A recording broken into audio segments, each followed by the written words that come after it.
Here are my notes.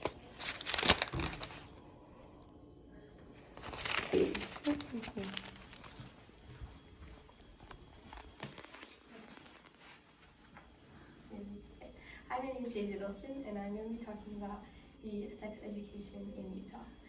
So currently it is based on a abstinent or it stresses abstinence only, and is very flawed. In Utah, the line between church and state when it comes to laws is already very thin, and the topic of sex education truly shows how flawed it really is. Right now, legislators are trying to ban topics of consent, STIs, and contraceptives from the classroom. And if let out, teens are going to have no real knowledge. They're just going to be told don't do it, and that's really all they're going to get. Utahns already feel like their sex education was very unhelpful, and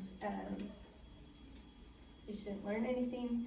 They really had nowhere to go from this, and so taking out those big topics is going to make the course even less informative. Currently in Utah, no two sex education courses are the same. There's no set requirements. There's 3 of them, but they're very vague. They have to have parent sign permission slips, they have to be medically accurate, and they have to stress abstinence. Going back to the parent permission slips, a lot of parents see this and it gives them the option to not let their kids take the course. And of course, where most kids are taking the course, like 6th, 7th grade, a lot of parents assume that their kid's too young, but I mean, really, it's the time that they have to start learning about it.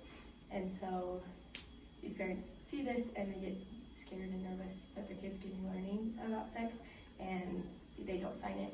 And a lot of the time, the kids that didn't take these courses are the ones that are getting into trouble because they weren't ever properly taught. Sex education in Utah is non-comprehensive, so it doesn't have to be set. But if they were, it would deliver a medically accurate and actually realistic and helpful course. In Utah, they are taught communication, but they're not taught what the importance of their no is. And so legislators trying to take out the topics of consent in the classroom is even worse because they already aren't really being taught to say no, or they're just being taught to say no, but they're not being taught that that actually means no and that they don't have to do it.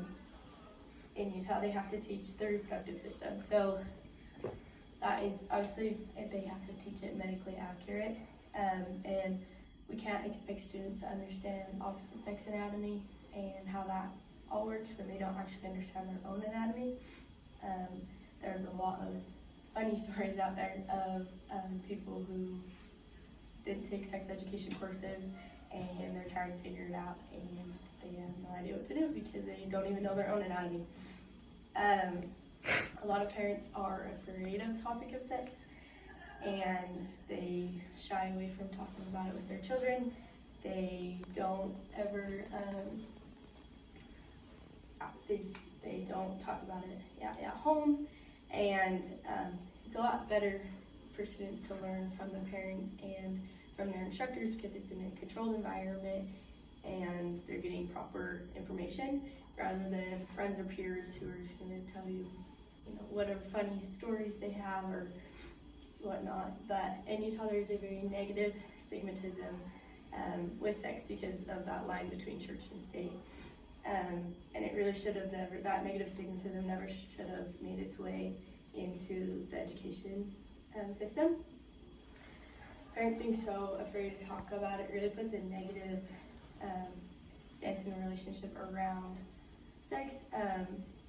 And there are a lot of people out there who have this negative relationship with sex or negative relationship when it comes to intimacy because their parents were so afraid of it, and so they made it such a weird topic rather than it just being a natural thing and talking about it like science and being natural.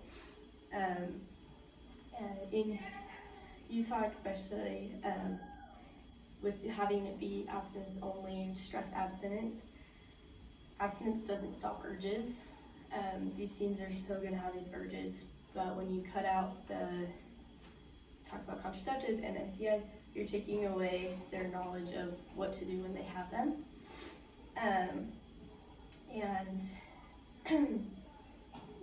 so we can't let legislative take out those topics. These students, they're gonna want to do it, and when you don't give them the resources on how to do it right, or what will happen if they don't, they're gonna get in trouble. The less information we are giving them, the more trouble they're gonna be in. Obviously, the way it should be taught is that obviously abstinence is your 100% foolproof way to be safe and not be pregnant and avoid STIs and everything. But here are options if you do it. And I think for everyone's goal with sex education is to push back the initiation of when students are having sex, and also just protect them from risky behaviors. Because, like I said, the less information we are giving them, the more trouble they're going to be in, and you just can't let legislative cut down that curriculum even more, because the students are just going to be uneducated. Thank you.